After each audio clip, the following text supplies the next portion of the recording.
tahun 75. Sebelum itu kan tahun 75 itu saya kelas 1 SMP. Kelas 1 SMP. Jadi sebelum itu suka berkelahi gitu. SD-nya suka berkelahi. Seminggu itu nggak mati 3 kali. Wih. Ya, bukan karena mau cari musuh, kadang diadu gitu. Zaman dulu situ saya digembleng luar biasa karena itu memang ajarannya Mas Oyaman. Dikusin kayak asli Jepang karena Sensei Nadi atau sekarang Hanshi Nadi itu, almarhum Hanshi Nadi itu langsung belajar ke Mas Oyama, mendapatkan ilmu itu sampai dan 3 sensei, terus mengembangkan di Indonesia. Sampahnya hilang, jadi pikiran lelah itu sampah sebenarnya, belum lelah beneran, baru pikiran sampah.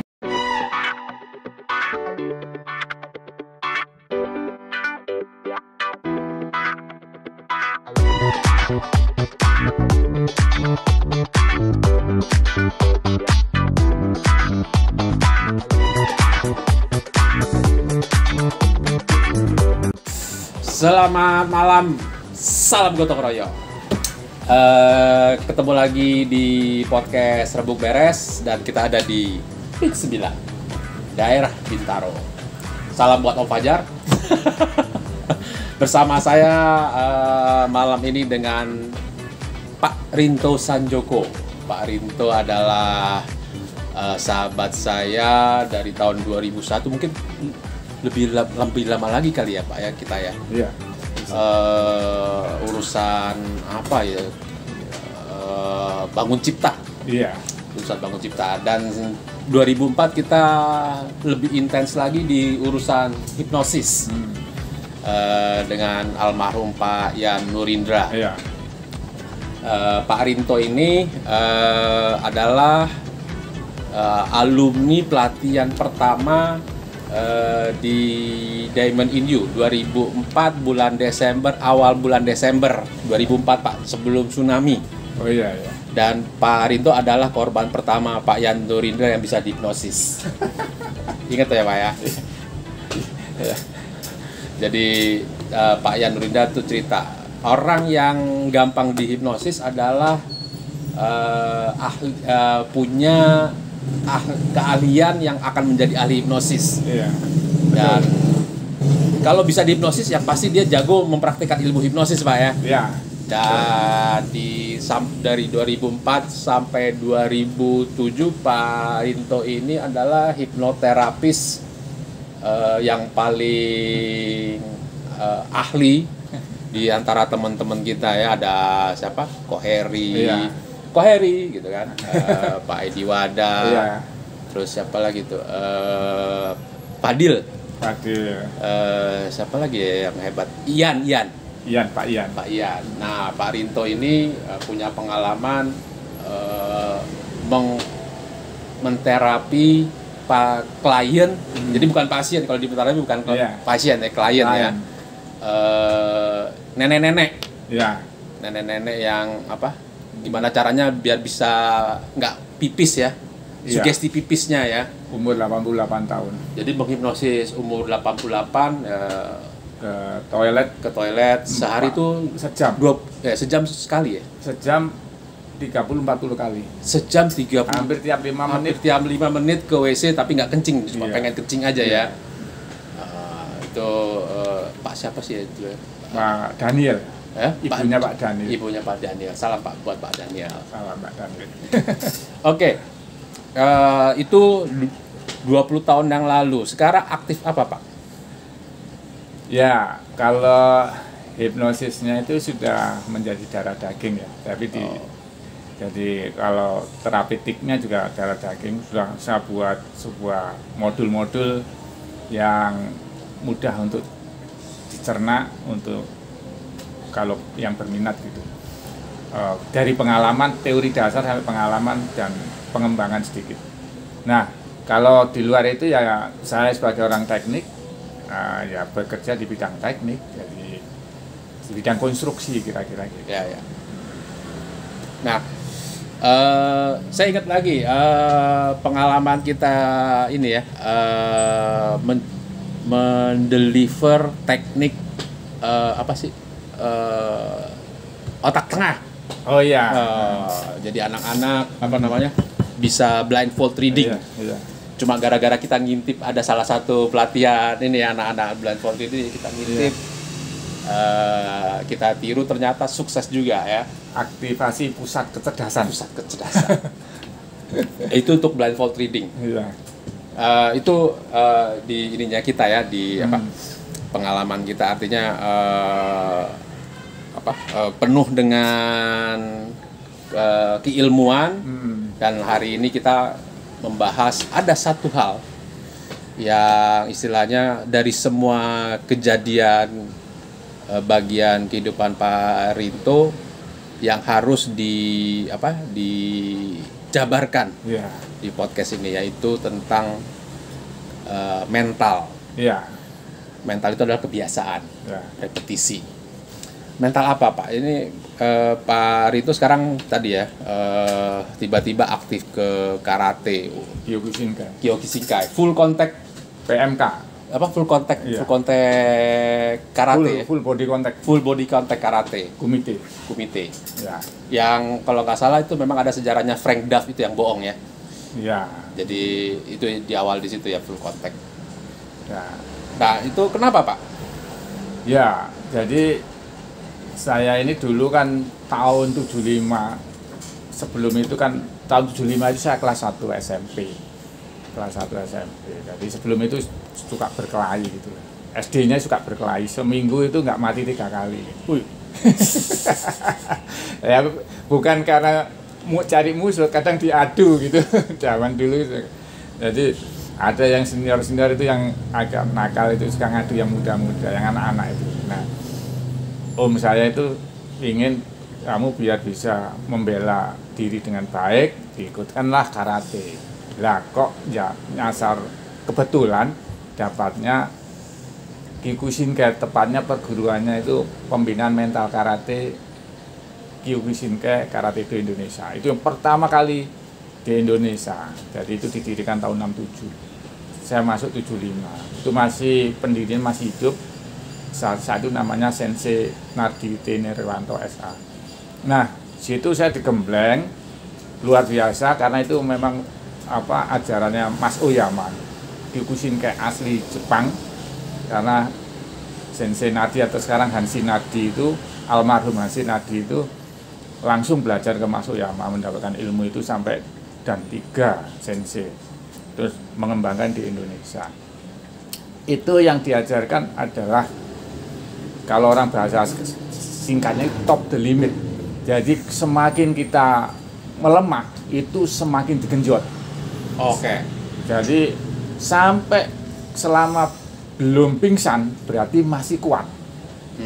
Jadi udah semakin kita lemah suruh teriak kencang. Nah, itu memberikan dampak mental yang luar biasa, bahwa dari pengalaman saya sendiri tidak pernah menyerah. Semakin kita mengalami sulit. Oh, itu dari tahun 75 sudah dilatih itu. Udah. Jangan menyerah. Iya. Jadi latihannya itu dia Kihon ya, basic itu sampai mau pingsan, sebelum pingsan ya itu masih kuat gitu. Kalau semakin lemah disuruh ngitung.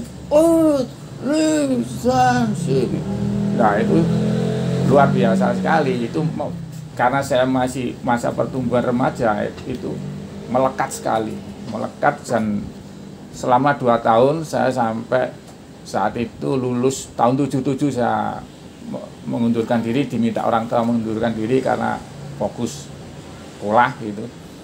Nah itu terakhir Q4 Sabu Ijo tahun 77 saya keluar. Jadi 75 sampai 77 2 tahun ujiannya tiap 4 bulan sekali. Nah itu digenjot terus. Nah itu membekas, intinya sampai top the limit. Nggak, membekasnya itu gini Pak, maksudnya apa tuh maksudnya? Jadi ketika kita suruh mukul nih sejam, terus lemes, itu belum selesai? Belum. Lemes itu bukannya kita diterima untuk istirahat. Lemes itu bukan indikator kita nggak kuat. Bukan. Artinya itu nggak kuat itu ya pingsan. Tidak kuat itu pingsan. Kalau lemes bukan kuat. Bukan nggak kuat. bukan nggak kuat. Masih bisa masih bisa bisa didorong. Masih bisa didorong. Dia, caranya adalah saat itu adalah disuruh ngitung dengan teriakan yang keras. Oh, suruh teriak. Jadi semakin kita melemah suruh teriak, wah, sambil ngitung. Nih, kan biasanya pelatihnya ngitung. Begitu kita lemas, kita yang suruh ngitung dengan teriakannya lebih kencang. Wah, sampai saya hafal hitungan 1 sampai 10 sampai terus nempel itu. Ni sansi korupsi hucu gitu. Hucu, bayang 10 kencang hucu lagi. Nah, gitu. Oke. Kan disuruh teriak. Iya. Itu kan artinya gini, Pak. Kalau di hipnosis itu kan ngebuang sampah. Ya. Itu efeknya apa tuh, Pak? Emang yang kalau kita sih tahu kalau ngebuang sampah ada sisi istirahatnya Ya. gitu kan. Nah, yang Pak Rinto alami ketika teriak gitu kan ada ruang energi baru.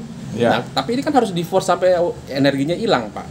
Iya, jadi ya seperti buang sampah, benar. Jadi apa? Sampah pikiran lelah. Oh. Sampahnya hilang. Jadi pikiran lelah itu sampah sebenarnya.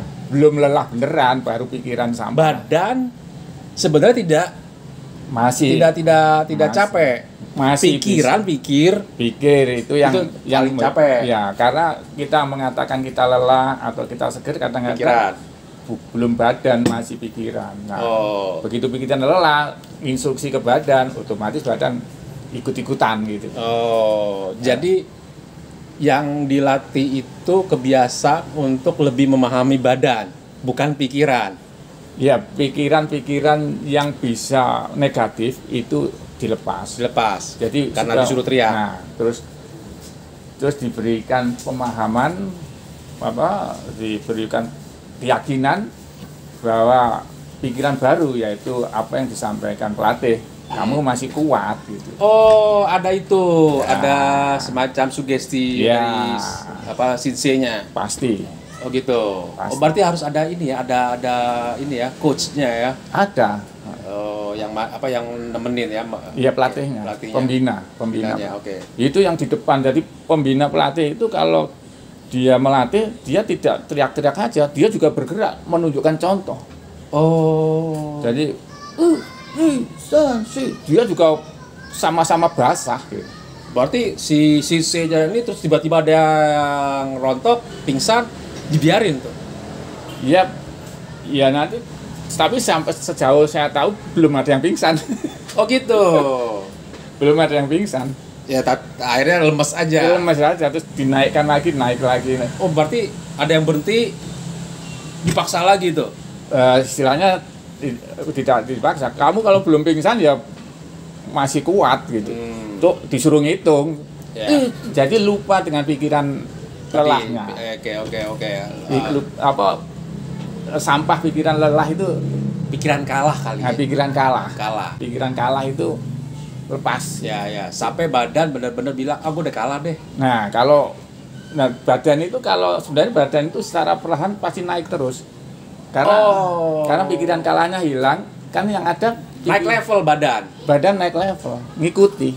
Kalau pikiran kalah kita lepas, maka pikiran murni yang tidak pernah kalah itu akan mengangkat badan. Jadi sebenarnya manusia itu punya ada pikiran murni, dia tidak kalah. Tidak kalah.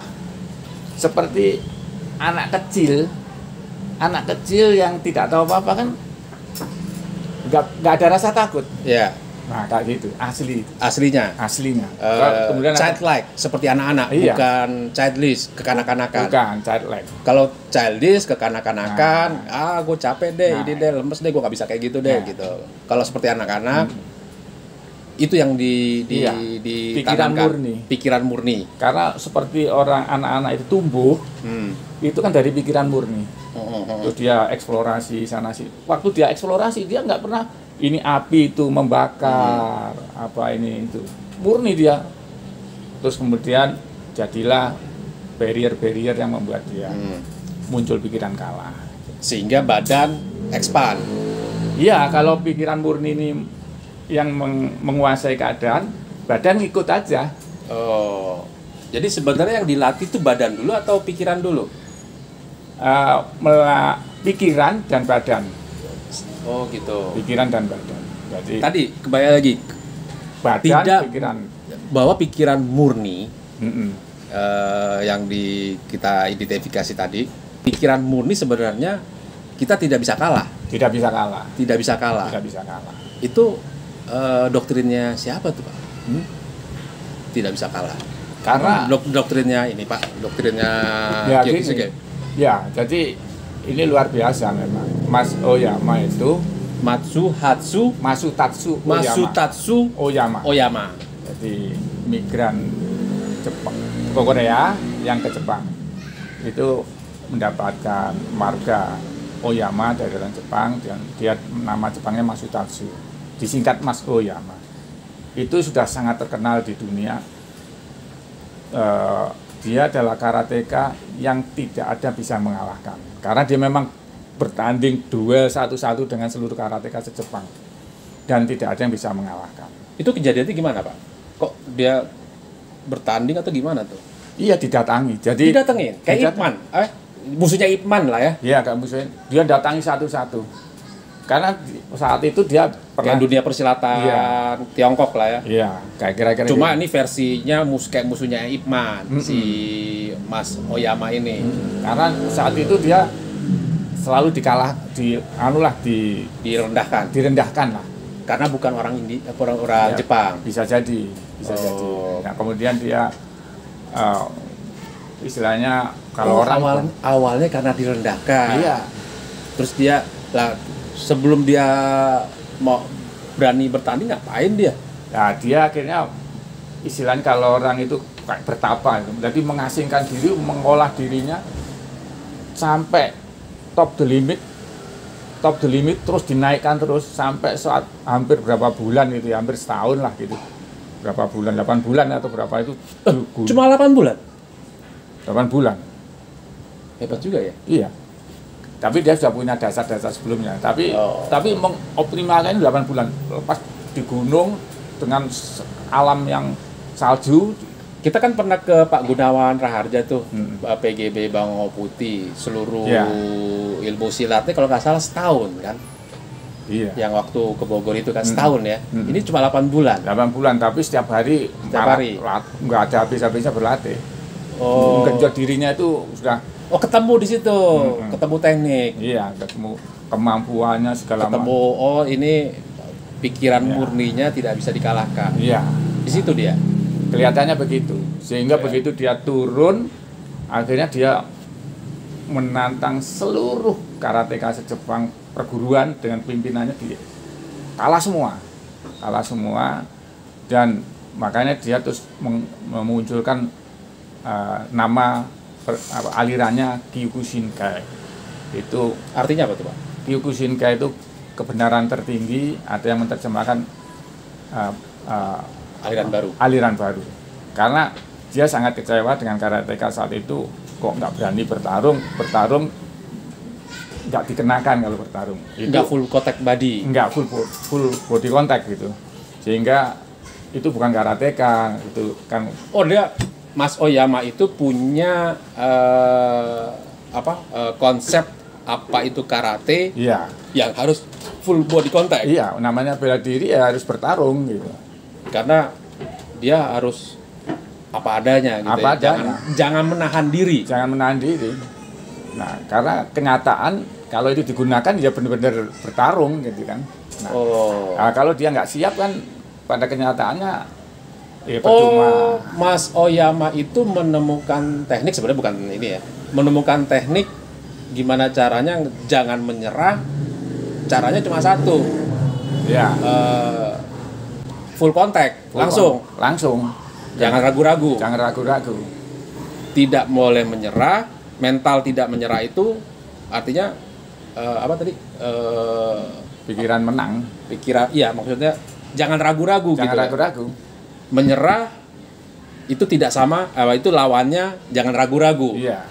Jadi Kyokushinkai itu tujuannya cuma satu, jangan ragu-ragu. Iya. Tidak ada ditahan-tahan, tidak ada. Nggak boleh nahan. Oke, kalau tidak kita membuat mental kita jangan ragu-ragu, tidak menahan tadi top of the limit. Top of the limit. Dan itu tekniknya gradual dia.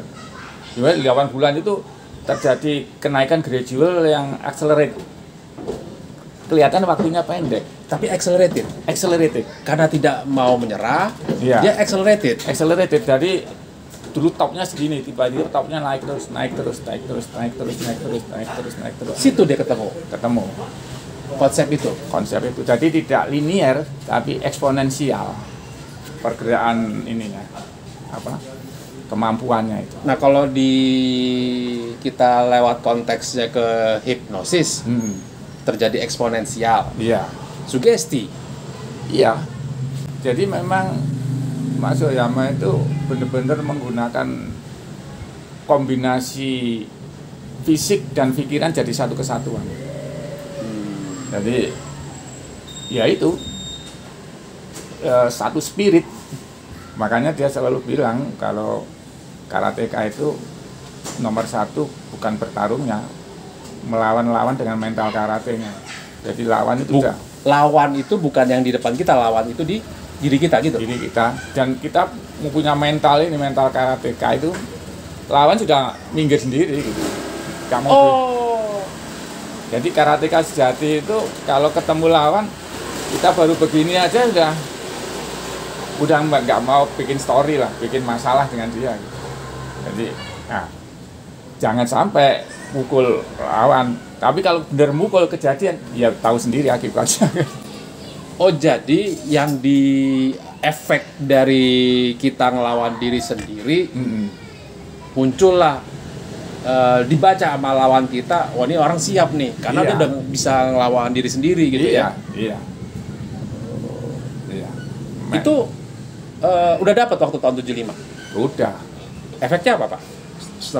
Setelah selesai tahun 77 itu pengalaman apa, Pak? Pertama Emang waktu setelah selesai tahun 77 itu berarti kelas 3 SMP ya? Iya. Berarti Pak Rinto dulu masuk SMA ditakutin orang dong? Iya. Tidak ada yang mau cari gara-gara gitu. Walaupun badan saya tidak besar gitu. Dan saya juga tidak pernah takut dengan siapa saja. Oh gitu.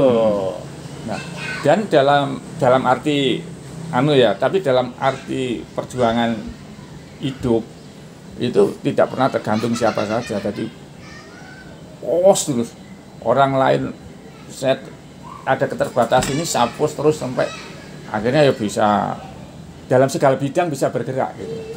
Artinya gini, Pak Rinto punya mental begitu ini semua orang bilang ini dibatasi nih, ada keterbatasan. Pak Rinto bilang itu kalau bukan limit, it's not my limit gitu ya. Iya, jadi pasti ada jalan keluarnya. Gitu.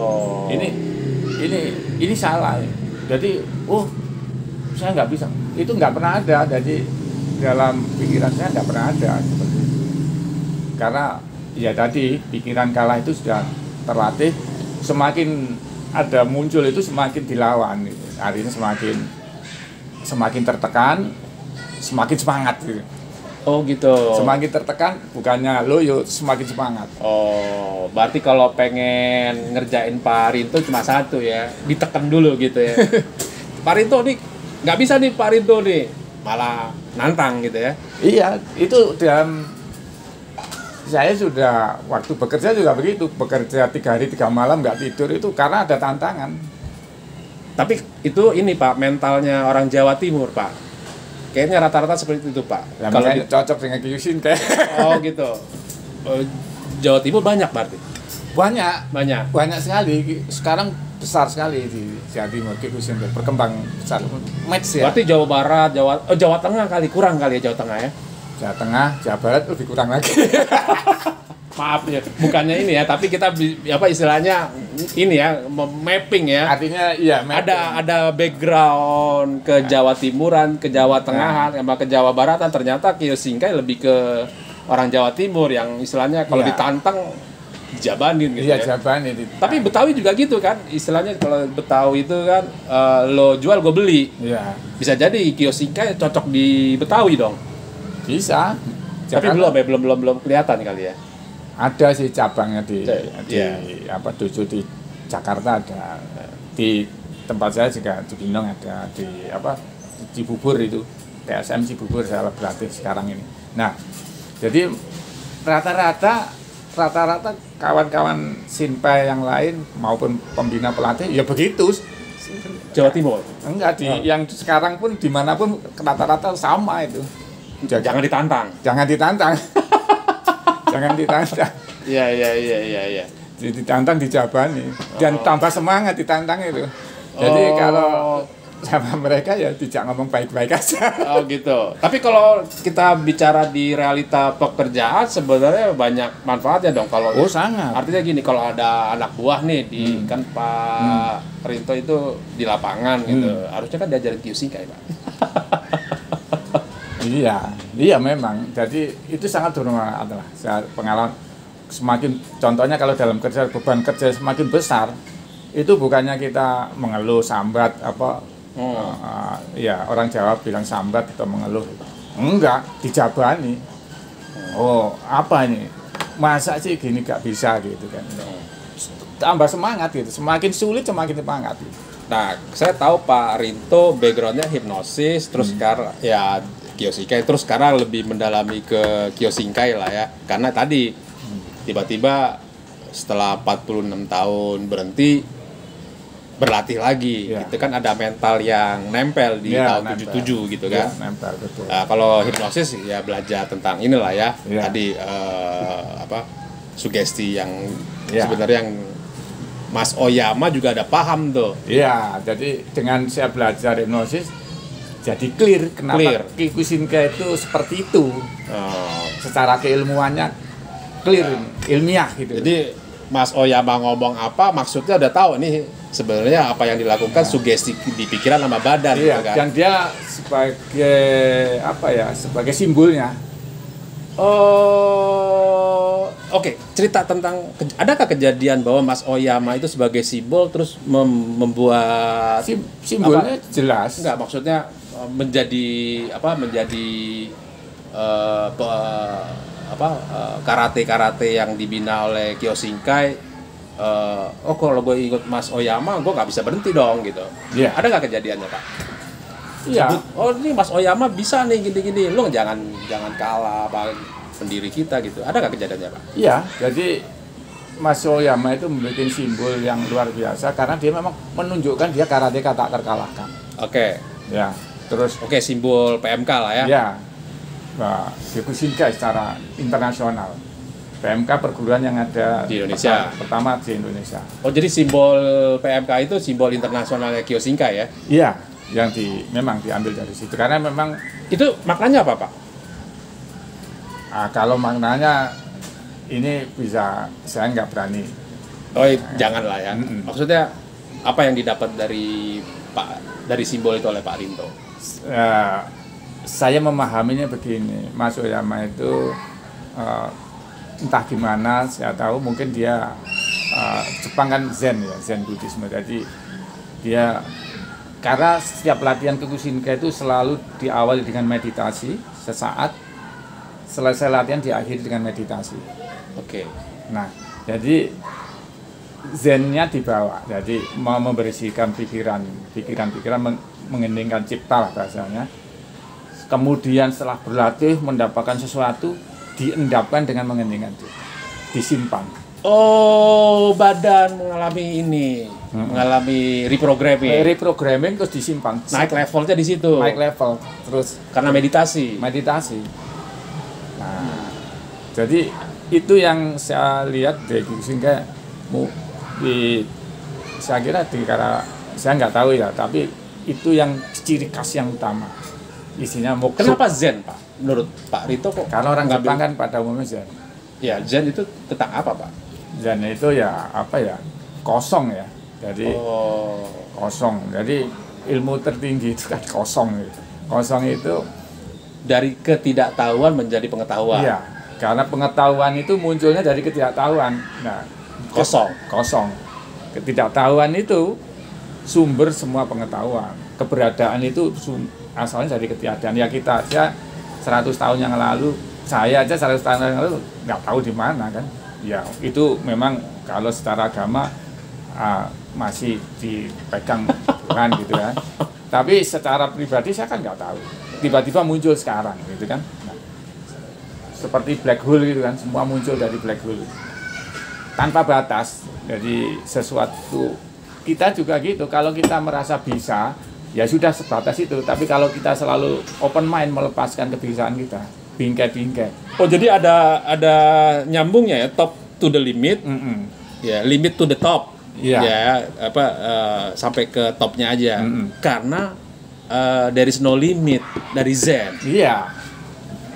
Dan itu topnya terus bergerak. Ya. Oh iya, naik level terus. Naik level terus. Reprogramming itu. Jadi di pol nanti berapa lama naik lagi. Oke. Nah, itu terus ada putaran-putaran yang secara pemahaman ilmiah saya sebagai memahami hipnosis seperti itu. Dan itu diaplikasikan benar. Ya. Yang Oke, nyambung lah. Maksudnya antara Kyokushinkai dengan Zen terus ke hipnosis nyambung ya. Tapi pertanyaan saya, kenapa Pak Rito yang semangat berlatih Kyokushinkai itu ada yang nggak nyambung nih Pak, menurut saya Pak. Karate berantem, hipnosis tinggal disugesti. Sekarang kok ada tarekotnya Pak? Oh, bisa nyambungin nggak Pak? Bisa. Ya tarekot kan kedamaian Pak. Iya, enggak, sebenarnya gini loh. Ya spiritual. Iya, jadi ini ya saya bisa bertanggung jawab dengan tarekat ini. Jadi artinya gini, Gusti Allah itu ada suatu semua orang tarekat tahu lah bahwa dalam hadis qudsi atau itu dikatakan Allah itu berbicara, aku ini perbendaharaan tersembunyi. Apa Pak? Aku ini perbendaharaan tersembunyi. Oh, harta. Perbendaharaan. Perbendaharaan. Ya. Sesuatu. Ya, perbendaharaan berarti kan duit Pak ya. Ya, enggak duit, pokoknya sesuatu. Aset lah. Aset. Biar gampang. Ya, oleh kaum itu bahasa kaum dulu. kapitalis. Kaum kapitalis aset. Yang tersembunyi. Ya. Terus supaya aku dikenali, maka aku menciptakan makhluk. Artinya gini, kalau Allah itu tidak menciptakan apa-apa, apa ada yang menyebut Allah gitu kan? Ya. Tidak ada. Ya terus nggak ada apa-apa gitu loh. Nah, kira-kira gitu. Tidak ada itu ya. Tidak.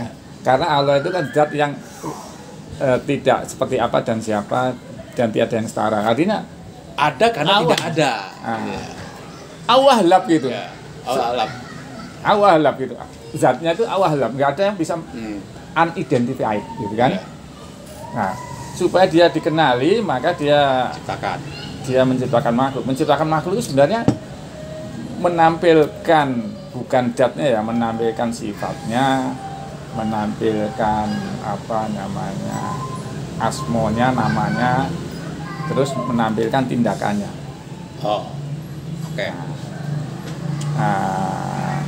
Sifatnya itu dari pemahaman saya adalah alam semesta ini sifat-sifatnya, benda-benda ini. Asmo itu hukum alamnya, aturan mainnya. Ini versi Satoriah berarti ya? Iya. Hukum, mungkin semua orang sepakat ya. Hukum alam itu asmonya. Terus hukum alam itu aturan. Tapi jadi kalau ada barang nggak ada aturan kan? Ya nggak ada hukumnya, gimana cara ininya ya? Nah, terus tapi ada barangnya, ada hukumnya. Terus ngapain? Nah, lalu yang terakhir digerakkan af'alnya. Apa? Af'al, gerak. Nah, jadi benda-benda ini digerakkan dengan ada sifat, ada asmo, ada aturan, nama itu aturan, terus digerakkan af'al. Oh, berarti yang ketiga dong. Satu kesatuan. Satu kesatuan. Ya. Nah, tergelarlah semua ini. Bergeraklah. Ya, tergelar semua ini. Ya ada saya. Semua ini bentuk dari sifat asmo af'al. Nah, sifat, hukum dan gerakan. Nah, benda, aturan main, dan pergerakannya, dinamikanya. Ya. Itu satu paket, maka semua bergerak. Ya. Terus alam ini ada batasnya enggak ada, sampai sekarang belum ada yang tahu batasnya. Ya itu tadi, tanpa batas itu. Tanpa batas, karena berasal dari Ya. yang Sehingga unidentified. Ya. Dikenali dengan sifatnya, karena sifat kalau kita bicara aturan keterbatasan. Iya. Ada pembatasan itu Iya. karena ada hukum. Iya, Tapi sebenarnya tidak terbatas. tidak terbatas. Oke. Karena muncul dari sesuatu yang unidentified. Oke, nyambungnya di mana tuh Pak? Saya juga belum. Nyambungnya ya dari situ, orang-orang dulu itu sudah mulai mendeteksi. Kalau orang Jawa kuno bilangnya kapitayan, yang toyo kosong, tuannya itu kosong, sebenarnya unidentified. Terus orang sana Jepang bilang zen gitu. Oh, di situ tinggal bahwa Kyokushinkai itu adalah sebuah gerakan, Sebuah gerakan, sudah sebuah aplikasi. latihan, Iya. Terus itu exercise. itu di sebuah bentuk gerakan yang dari yang sudah ada, yang muncul. Ya, ini cuma versi Jepang. Versi Jepang. Satoriya ilmunya di situ. Ya sebenarnya Satoriya itu salah satu torikot ya. Ya. Tapi kan itu tadi kan, mungkin kita banyak kenal tarekot itu lebih kepada pemahaman. Saya belum ini aja Pak, dikritik aja Pak. Maksudnya gini, kan banyak tarekot itu ya kayak seperti pengajian, diskusi, tapi tidak ada program yang berbentuk gerakan. Ya, ada nggak tarekot yang istilahnya punya perguruan silat? Sebenarnya tarekat itu gini ya. Tarekat itu sebenarnya membawa orang melepaskan bingkainya. Jadi melepaskan apa yang, karena kita itu kebingkai apa ya? Kita itu kan perwujudan bingkai ya. Bingkai sehingga ini kalau kebulet terjebak di sini, maka ya selama sampai mati ya sudah begitu aja. Karena nggak ikut tarekot. Kalau Pemahamannya kalau tetap terbingkai itu, ya itu walau alam lah. Memang nggak, itu versi saya lah. Iya. Saya ngambil kesimpulan aja. Iya. Jadi orang tarekat itu sebenarnya mencari melepaskan itu semua untuk lep hilang gitu. Artinya lep hilang itu kosong kembali, unidentified. Ya itu tadi proses di Kyokushinkai, meditasi, terakhir di meditasi. Ya, itu salah satu yang dicoba oleh Mas Oyama seperti itu. Ya. Jadi mencoba seperti itu. Tapi di tarekat itu sebenarnya begitu. Semuanya ada cara bagaimana naik untuk melepaskan itu. Tapi itu kita ditakdirkan tidak kembali hilang dalam arti kembali kosong. Ya, maknanya cuma yang tadi level yang kita sepakati, ada level-level itu. Iya. Jadi tidak bisa diterjemahkan oleh level yang di bawah. Iya. Nah, nanti kalau sudah hilang, artinya sudah kita bilang gitu ya. Artinya itu tujuan penciptaan kan gagal. Artinya bukan itu tujuan penciptaan. Hilang. Tujuan penciptaan bukan hilang, Ya. tapi hadir kan. Hadir ya. Nah, setelah hilang dihadirkan lagi. Tapi harus ada proses untuk hilang dulu. Iya. Jeda itu artinya sibego, dicuci lah. Ya. Dicuci.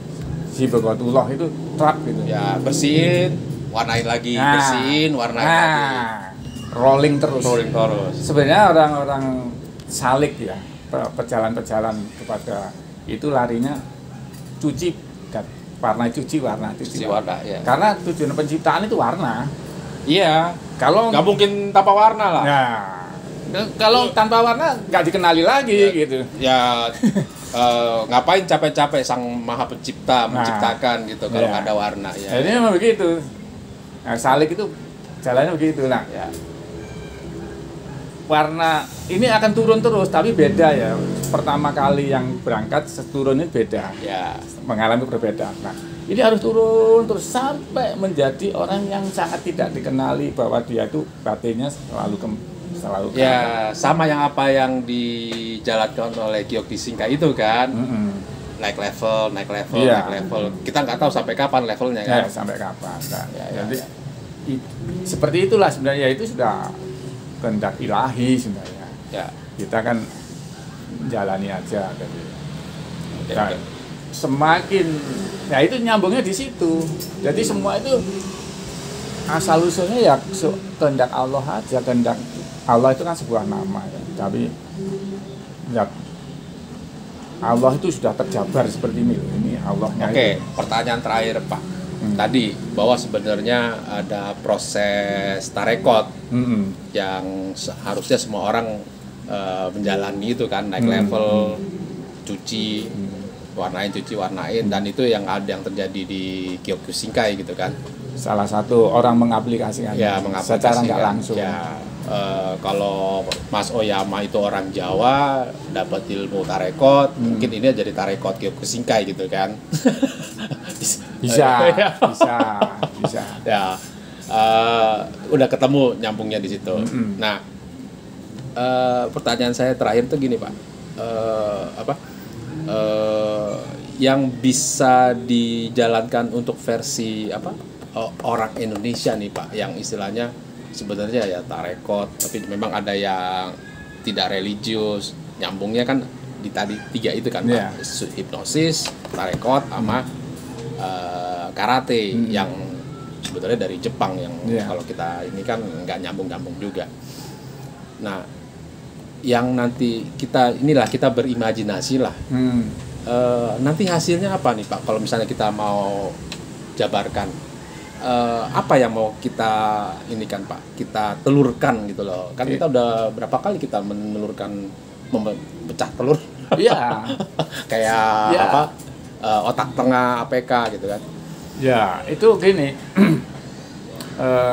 Sebenarnya tujuan penciptaan tuh Allah itu kan pertama ingin dikenali satu. Terus secara hukum bawahnya. Jadi hukum atasnya yang ini kan ingin kenali. Hukum bawahnya. Ya kan aku ciptakan sebagai rahmat bagi alam semesta. Jadi apapun yang kita lakukan itu harus membawa seperti itu. Rahmat. Jadi kita sebagai ahli Giyok Singkai ya kemana-mana membawa kebaikan gitu. Jadi jangan dilihat, artinya berkelahi itu ada satu forum, ada aturan, tidak di jalanan. Di jalanan orang ketemu orang Giyok Singkai sudah minggir dulu lah daripada. Intinya gini, antisipasi security and safety. Jadi orang kalau belajar bela diri, niat jahat untuk ngerampok nggak ada gitu, karena kan terbentuk kesan petarungnya si Giyok Singkai itu kan. Oke. Jadi itu yang dikatakan oleh Mas Oyama, karateka sejati itu mengalahkan lawannya dengan mental karateka. Itu kesimpulannya. Iya. Jadi karateka sejati itu mengalahkan lawannya dengan mental karateka sebelum bertarung. Saya jujur aja sejak ikut Giyok Singkai tidak pernah bertarung di jalanan. Tapi sebelum itu SD seminggu 3 kali. Setelah saya punya sabu hijau sampai tua ini belum pernah. Karena itu mental image. Iya. Saya pernah nangkap copet hanya dengan teriakan. Nangkap beneran begini orang sudah lemes. Padahal badannya gede gitu. Saya megang tangannya juga cukup. Tangan saya kan kecil. Megang genggaman megang lu nggak cukup. Jadi pernah HP saya itu Nokia di keramaian di satu kayak mall gitulah ya. Terus diambil orang, terus anak saya teriak yang masih kecil, "Pak, HP-nya apa? Itu diambil." Cek, ada 5 orang bergerak. Saya itu melompat aja, seret. Saya tangkap satu di antara itu, "Celak, kamu yang ngambil." Saya teriakin begitu loh, orangnya lemas. Dan saya waktu itu sama sekali nggak punya takut, Nah, nggak mikir itu badannya gede. si pencopet ngebaca mental image itu. Iya langsung mana itu Pak ada sini tunjukkan. Ya mana tunjukkan. HP saya itu disembunyikan di atas black roti itu. Oh. Ambil itu, begitu diambil, ya kamu yang copet ya. Iya. Langsung jadi bukti kan, lah langsung dibawa ke security ya sudah urusan security dikebukin urusan ya. Oh. Itu saja saya itu pernah salah satunya nggak pernah berkelahi, baru diterakin aja sudah begitu. Oke. Itu sebenarnya ya kayak gitu, jadi yang terjadi seperti itu, nggak pernah ada takut. Iya. Ada orang dulu saya pernah ketemu orang tua Bali ya, dari Bali. Stasiun Gambir masih muda, dulu umur 30-an. Lihat saya berdiri didekati. Mas, ya sampean ikut bela diri. Padahal itu saya sudah dari kelas 3 SMP ya, itu sudah lulus sarjana itu. 11 tahun. 11 tahun lebih. Ya. Itu orang masih baca Mental image. mental image. Paling nggak pernah latihan lagi. Enggak, 10 tahun lebih. tapi mental image itu nggak pernah takut, nggak pernah apapun bisa dihadapi. Semakin ditakuti ya semakin ditantang ya ayo gitu. Mental image-nya bukan tidak ditakuti tapi segan gitu ya. Segan nanti. Ya. Dan ini orang tua Bali ini baca gitu. Ya nggak ngerti, nggak kenal, nggak apa, dia dekati ya di Gambir itu. Dekati, Mas, iya Pak, mau kemana? Surabaya. Sendirian? Iya. Mas, punya bela diri? Enggak, dulu pernah. Dulu waktu SMP. Enggak. Saya lihat Mas punya bela diri. Itu yang dia ngomong. Ya. Udah. Berarti kan gini, mental image itu harus dibentuk karena dengan latihan. Iya. Kalau sekarang gitu kan kita bicara yang anak-anak baru ini Gen Z gitu kan, mentalnya banyak yang mengeluh gitu. Mental lembek semua. Kayaknya perlu gitu ya Pak ya. Yeah. Perlu istilahnya paham Yeah. bahwa kita nggak perlu ngasih tahu lah anak muda lu harus belajar bela diri. Tapi lo tahu nggak cara membangun mental image yang bener gitu ya. Gitu. Jadi kita sharing dengan Pak Arito itu ya. Iya. Kesimpulan tadi ya, ternyata ada mental image yang harus kita kita bangun gitu ya. Oke. Menjadi darah daging. Ya, itu pengalamannya Pak Arito yang sebenarnya kesimpulannya di situ Pak ya, bahwa prosesnya itu bukan ya harus dijalani tapi endingnya adalah mental image. Karena mental image penting ya Pak ya. Iya, karena untuk dalam hal kehidupan realita bekerja apa gitu ya Pak ya. Mindset kita itu dari situ. Mental image itu menjadi mindset. Makanya Kyoki Shinkai Indonesia disebut PMK Pak ya. Iya, Kyoki Shinkai yang berdiri pertama sekali itu namanya Pembinaan Mental Karate. Oke, siap. Kyoki Shinkai Karate Do Indonesia. Jadi penekanannya ke mental. Bukan full body contact. Full body contact itu cuma latihan. Bagian dari membentuk mental image. Ya, dipukul itu harus dialami oleh anak-anak gitu. Harus dialami. Dan kalau mental image-nya apa-apa, nggak masalah. Saya sudah setelah ini dipukul, ya oke-oke aja. Gitu. Jadi kalau misalnya dibully itu orang tua kita tuh berarti sebenarnya sedang membina mental dibully gitu ya. Mental kalah. Gitu. Iya. Kalau punya mental image yang kuat, yang bully itu segen juga. Gak ada yang berani Pak. Gak ada berani. Saya itu jalan itu waktu SMP itu orang minggir-minggir. Tapi nggak ngebully dong? Enggak, biasa aja. Terus teman-teman itu, ini yang main tendangannya, tidak yang nilai-nilai itu. Ngukur ya? Ngukur. Artinya ada semacam intuisi gitu. Iya. Nih, ada yang alih-alih bela diri tuh, ini gerakan ini tendangan yang main itu. Udah antisipasi gitu. Udah. Ngebaca lawan. Itu udah masuk paket tuh ya. Paket kalau kita latih gitu, jadi mindsetnya udah masuk paket itu ya, mengukur gitu ya. Muncul sendiri. Oke. Sendiri. Jadi ya mental image yang tidak pernah hilang inilah yang membawa saya kembali melanjutkan Kyoki Shinkai yang sudah saya tinggalkan 46 tahun.